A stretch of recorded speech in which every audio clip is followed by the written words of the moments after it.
guys, so ituturo ko ngayon sa inyo kung paano ayusin ang additional tax na Ireland. So ayan, additional tax tayo, click natin, tapos ito ang lalabas. Mag-scroll down lang tayo guys.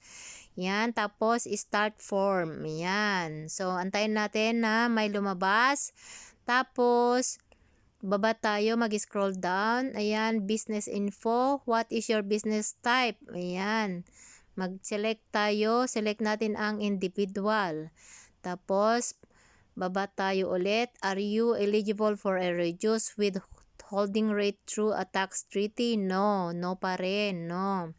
Are you eligible for other exemptions or lower tax rates? No. Ayan. Tapos, dito tayo ngayon sa tax ID number. So, ilagay natin kung saan tayong country naka-distain. Ayan, di ba?